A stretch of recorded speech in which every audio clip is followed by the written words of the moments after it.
tardes, volvemos a Pauta Semanal, programa para analizar el acontecer nacional y regional. Estábamos en el primer bloque hablando del cambio de ministro y Eduardo, para que termines tu idea y puedas también explayarte respecto a coincidencia o no, según Hernán Ferreira no es coincidencia, eso estaba ya programado, el cambio de ministro con lo que fue el acuerdo, en este caso con un sector de la oposición respecto a un nuevo plan de medidas para enfrentar esta crisis.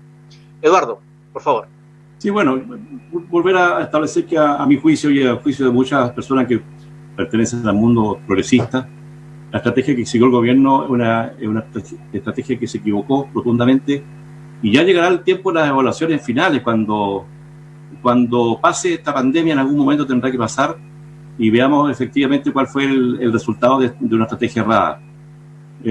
Lo que a mí me llama la atención sí es que hoy día se pretenda establecer al ministro Mañalich como un mártir, como una especie de héroe. Yo diría que muy lejano de eso. Los verdaderos héroes son los que dan cara a la batalla, los que trabajan en el sector salud, los que sacan la basura, los que tienen que hacer la pasabilidad. Yo tengo familiares cercanos que también les falta un riñón y que sin embargo están ahí haciendo primera línea, ¿no es cierto?, para tratar de establecer criterios, ¿no es cierto?, y poder de alguna forma confinar a los enfermos. Yo creo que esos son los verdaderos héroes. Me parece que es una exageración esto de tratar de transformar al ministro en una especie de héroe o de mártir. Respecto al acuerdo, que efectivamente ya no quiero colocarme muy filósofo, pero Sócrates ya en 500 años antes de Cristo creo que ya hablaba, ¿no es cierto?, de que la virtud de la política precisamente es poder establecer los diálogos para propender a la felicidad, para propender a la virtud y a el bien común. Y si bien en épocas de normalidad los desacuerdos son naturales y hasta convenientes, porque se produce necesariamente, ¿no es cierto?, la posibilidad, ¿no es cierto?, de confrontar las distintas ideas, yo estoy también de acuerdo, valga la redundancia, que en épocas de no normalidad como es esta, se requiere de un esfuerzo más importante para llegar a acuerdos mínimos. Y por eso que yo rescato y valoro el acuerdo que se ha llegado, que no sé si se llamará acuerdo. Hay algunos que les interesa colocar de acuerdo porque de alguna forma con eso mejoran la imagen, pero la verdad es que ese diálogo oportuno va a permitir, ¿no es cierto?, que una cantidad importante de familias les lleguen recursos que se estaban solicitando hace mucho tiempo. Y yo por eso que valoro esa acción. Espero que el Parlamento la apruebe. Entiendo que todavía no ha sido aprobada.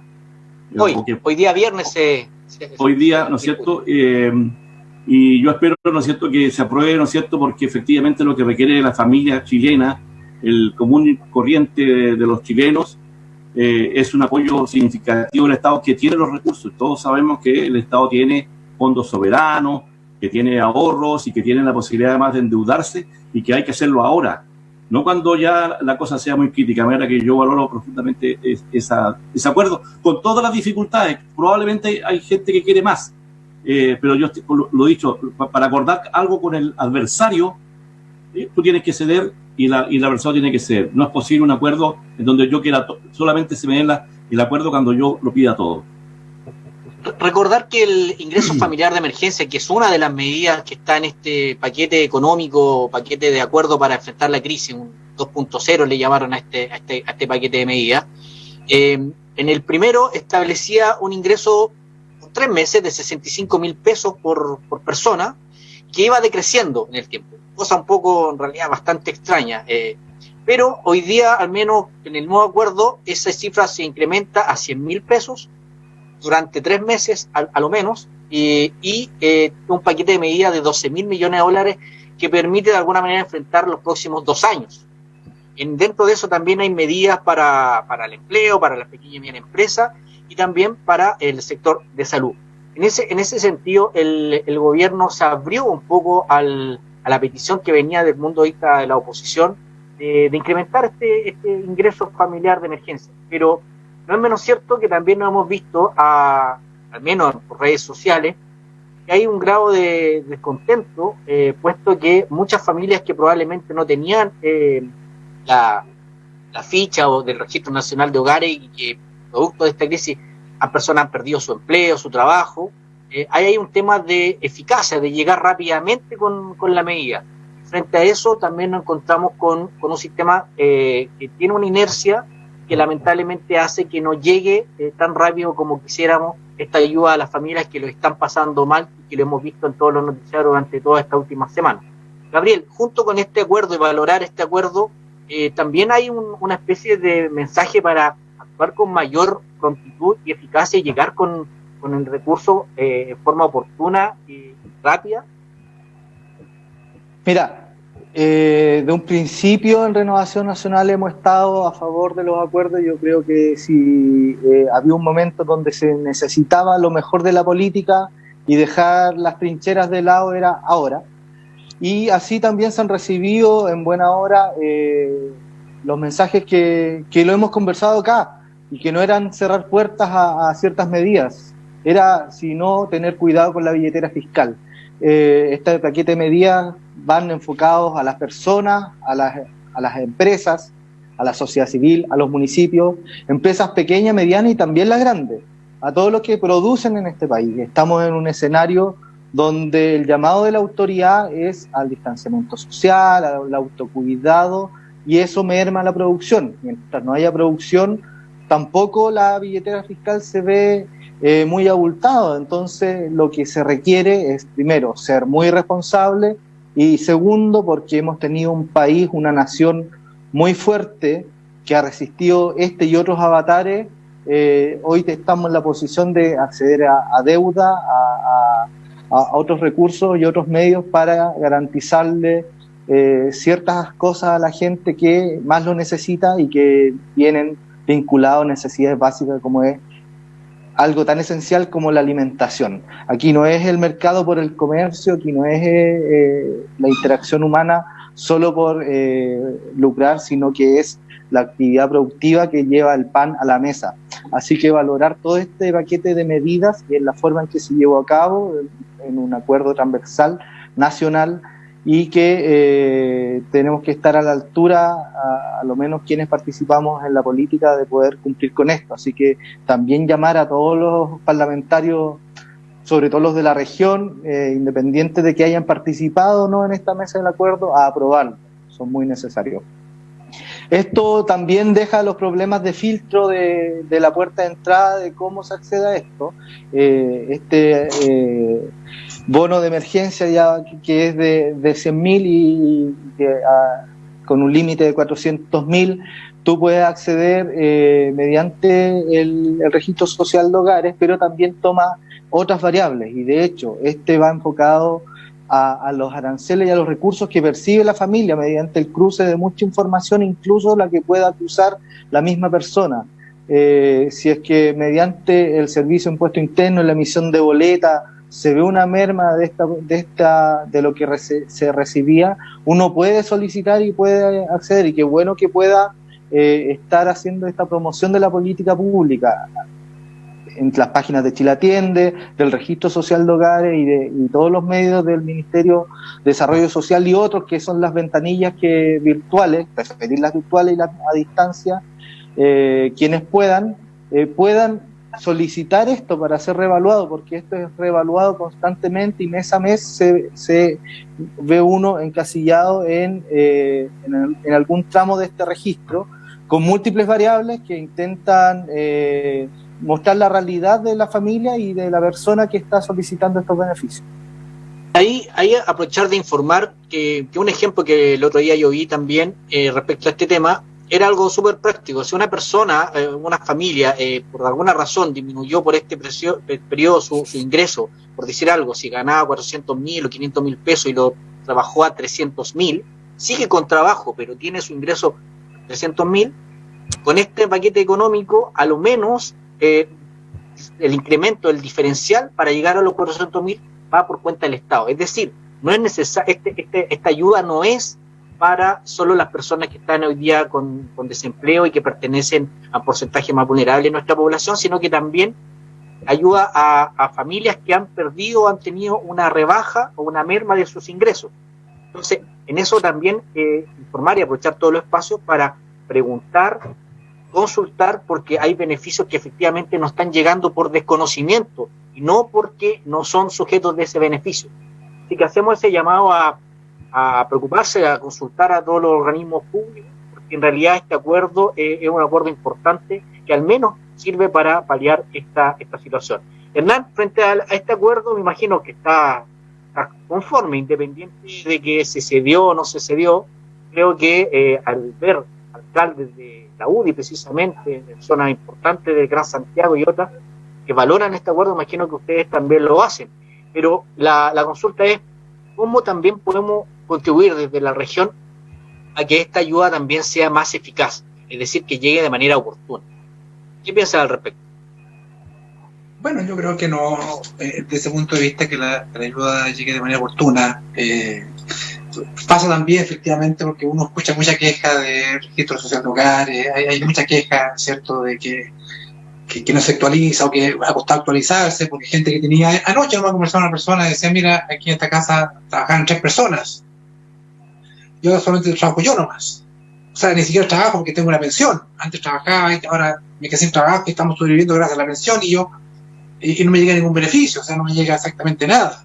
O sea, nuestra situación así es bastante complicada, tengo que pagar arriendo, decía, mi hijo fue despedido de trabajar en el Dreams, mi señora trabaja en una empresa grande de acá, también fue despedida, o sea, al final, y yo no recibo nada, me dijo. O sea, claro, usted tiene una pensión pequeña, pero, o sea, efectivamente hay una situación que es compleja.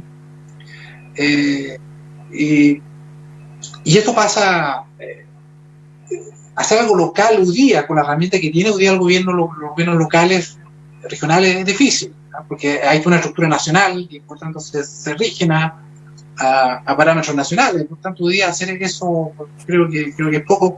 Yo siempre lo que he señalado que hay que tratar de lo más pronto posible reactivar los emprendimientos, y ahí hay un tema que es muy complejo, que es muy complejo. Vemos, por ejemplo, el rubro de los hostales, hoteles, está muy complicado, bar, restaurantes, ¿cierto?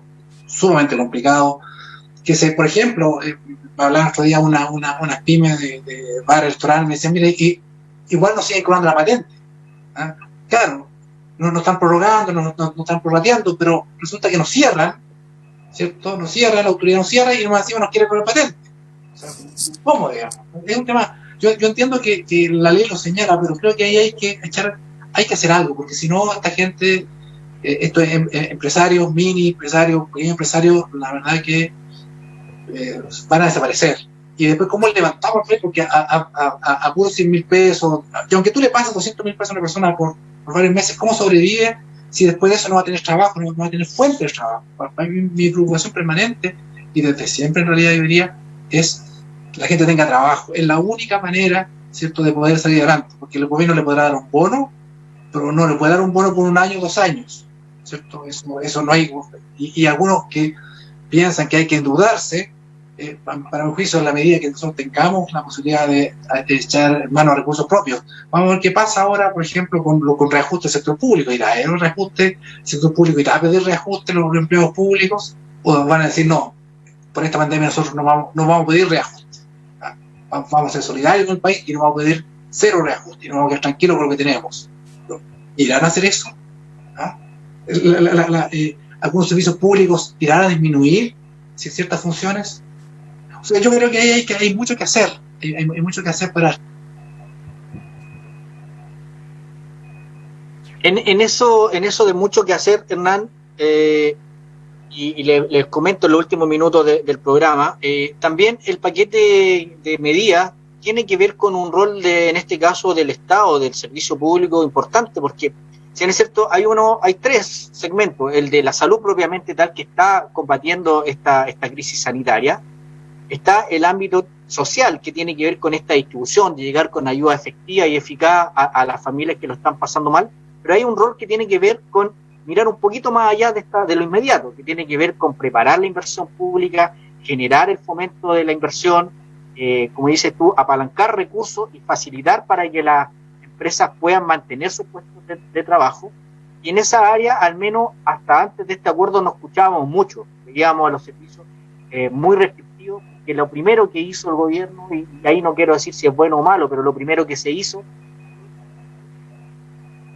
ver los recursos, porque en el fondo quizás había que entrar a priorizar, porque no se sabía el tamaño de esta crisis. pero hoy día ya hay más claridad. Es cierto, este acuerdo yo valoro que pone una mirada de 2 años para invertir $2 millones adicionales a los presupuestos anuales respectivos. La pregunta es, ¿cómo nos preparamos? Porque en el fondo también aquí no se trata de reconvertir rápidamente, como un burócrata pudiese pensarlo. Vamos a reconvertir a todo el sector turismo y lo vamos a poner a hacer otras cosas. Requiere, de alguna manera, el concurso o la participación de muchos actores para buscar un tránsito de esta crisis. Por ahí hay muchos ahí, se ha dicho que no vamos a volver a la situación anterior, incluso pueden cambiar muchos hábitos y costumbres de la sociedad, por lo tanto la inversión pública también es relevante en aquello. Frente a eso, en los últimos minutos, muchachos, ¿cómo podemos de alguna manera generar un mejor devenir, pensando en que hay cosas inmediatas que nos están afectando, pero por sobre todas las cosas en algún momento vamos a salir de esto? Frente a eso, ¿qué piensan? ¿Qué es lo que le faltó quizá al acuerdo o quizá qué es lo que todavía falta por complementar? Yo no sé si le faltó. Es probable que a lo mejor esté hoy día redactándose la normativa. Pero claro, lo primero era rescatar a las personas, es salir ¿no es cierto?, en defensa de las personas que están más complicadas en el país. Y efectivamente hay un tema que está rondando en muchos actores, que es el tema de qué pasa con las empresas privadas. Yo entiendo que más del 80% de los recursos que producen trabajo, que producen riqueza en este país, están en el ámbito privado. No sé si es una cifra cercana o no, pero es mayoritaria. Por lo tanto, tampoco estoy en desacuerdo, ni estamos muchos, ¿no es cierto?, en que se salga de alguna forma, no a rescatar, pero ayudar a la empresa privada, pequeña, mediana o grande, pero con ciertas limitaciones. Y quiero acá... Ahí, Eduardo, solo te comento, yo creo, y con esto resumo, salvar a las empresas, no a los empresarios. Claro, a las empresas. Y no al capital, porque aquí la mirada reduccionista tiene que ver con esto de que se va a apoyar a los empresarios. No, es salvar la empresa porque la empresa genera trabajo. O sea, que no ocurra lo que pasó en el año 80 cuando se rescató a la banca, que la banca no pagó un peso de interés por la plata que tuvo que poner el Estado. La Unión Europea, el 11 de mayo, aprobó una propuesta consensuada por todos, incluyendo los más importantes, que es Alemania y Francia, que no son precisamente países socialistas, como le gusta tanto decir a mi amigo Hernán Ferreira, para nacionalizar todo tipo de empresas, grandes, medianas y pequeñas, coticen en la bolsa o no, pero deben notificar, obviamente, al Parlamento Europeo, que está en Bruselas, la intervención estatal, ¿no es cierto?, que sea superior a 220 millones de euros. ¿Pero qué establece la normativa? Que debe existir una limitación estricta respecto a los honorarios de los ejecutivos. Es decir, no se le va a hacer llegar plata para que encima aumenten su sueldo o ganen el dinero que ganan. No podrá haber, ¿no es cierto?, ninguna rescate hasta que la inversión dispuesta por el erario público sea amortizada por lo menos en un 75% de la suma que se les otorgue. Y finalmente, yo creo que lo más importante, ¿no es cierto?, es que deben devolver todos los recursos que el Estado les coloque con los intereses normales, ¿no es cierto?, que existen en el sistema financiero para que devuelvan esos recursos. Me parece que eso es algo que en Chile se debiera establecer, ya sea a través de la compra de acciones, ya sea de intervenir directamente a estas empresas, pero teniendo esos resguardos. O sea, una empresa que el Estado sale a ayudar, ¿no es cierto?, a rescatar, no puede repartir utilidades, por ejemplo, entre sus inversionistas. Da lo mismo si son pequeños o grandes, porque ahí está la discusión, que los pequeños minoritarios al final viven de eso. Lo siento, señores, pero usted está recibiendo plata de la gente pobre de Chile, del común ciudadano, ¿no es cierto?, que está colocando platita para poder salvarlo. Y eso yo creo que son importantes establecerlo. Gabriel, comparte ese punto de vista de Eduardo, de tener una mirada y un cuidado respecto a salvar la empresa, en el sentido de que generan fuerte empleo, pero también evitar que algunos pillines o zorrones, como se les dice, se aprovechen incluso de esta situación. Yo estoy de acuerdo con la intervención del Estado, ojalá sea lo mínimo necesaria. A mí el Estado no me parece un buen interventor o un buen inversor, porque precisamente los fondos que utiliza son los fondos de todos y no es de alguien en particular que pudiese estar cuidándolos de otra forma mejor. No obstante, sí hay que evitar ciertas prácticas que me parecen que no debiesen ir de la mano de la regulación, no debiesen ir de la mano de la limitación, pero sí con la observación del comportamiento, algo muy parecido a lo que señalaba Eduardo, pero también quería llevarlo al plano local, porque ya que hoy apareció una noticia sobre un alza de precio en una cadena de supermercado local, que me parece, yo que abrazo la libertad y que siempre he sentido de que las personas con las elecciones libres podemos estar, generamos mucho más valor a las cosas y a todas nuestras acciones. Esas cosas las tenemos que condenar desde la casa, tenemos que elegir a quienes te ofrezcan los productos más baratos, elegir a quienes están produciendo y están necesitando esto con los negocios locales, y si es que efectivamente una cadena está con esa práctica de aprovecharse del momento, de la situación y subir sus precios, que nadie los elija, que nadie los prefiera, y tampoco caer en la tentación de que el Estado lo regule, porque eso también produce otros efectos no deseados. Ahora, ¿qué encuentro necesario? Y yo, perdónenlo, que lo baje tan a nivel local. Me parece también necesario que exista algún tipo de ayuda a los negocios que van a tener que empezar de nuevo, porque las condiciones de atención, las condiciones de trabajo van a ser distintas. Necesitamos alcohol gel en todas las puertas, algo donde limpiarse los pies, se está innovando bastante en eso, y gran parte, a pesar de todo, de todas las calles y todos los machucones, se lo llevan las pymes, se la lleva las personas que están emprendiendo, y quizás el Estado pudiese también ponerse a ayudar a esta gente para que pueda salir adelante y generar más empleo. Ok, Hernán, brevemente, porque aquí en nuestro control nos está pidiendo obviamente el espacio, viene otro programa, brevemente respecto a esta mirada, ¿qué es lo que falta? También tu preocupación lo manifestaste respecto al tema de la industria del turismo, por ahí hay que preocuparse. ¿Cuál es tu cierre respecto a este tema? Yo creo que hay que ir mirando la experiencia de otros países. Hay gente que no le gusta eso, es tan extraño, digamos, hay gente que no le gusta cuando uno se compara en otros países. Hay que compararse con buenos países. Por ejemplo, en Europa ya el turismo, después de la debate que tuvieron, ya está empezando ¿cierto? Ya se están programando vuelos con ciertas condiciones. Creo que Magallanes, tengo la impresión, mi impresión no es algo definitivo, que creo que está mejor preparada que otras regiones para eso, digamos. Creo que hemos sabido comportarnos de una manera que al principio fue compleja, pero uno sale a las calles y ve que la gente toma la distancia correspondiente, no falta la persona que se baja la mascarilla, pero en general, yo comentaba que si algo que hemos visto, acá en Magallanes vemos la verdadera nueva normalidad. Al lugar que tú entras, haces fila, entra poca gente, gel, ¿cierto? La temperatura, en fin, todos cubiertos, los trabajadores, y creo que es como la nueva normalidad. Y yo creo que es posible, al parecer, ¿cierto? Si es así, que Magallanes pudiera, su industria, por lo menos, turística, y la de bares y restaurantes, ir empezando a abrir de a poco, con la distancia correspondiente. Creo que ahí tenemos, algo bueno. Ok, buenas tardes a todos. Estamos concluyendo con Polar Comunicaciones, pauta semanal, como todas las semanas, programa que se retransmite sábado y domingo, y nos volvemos a ver la próxima semana para seguir analizando el acontecer regional y nacional. Muy buenas tardes. Buenas tardes, gracias. Buenas tardes.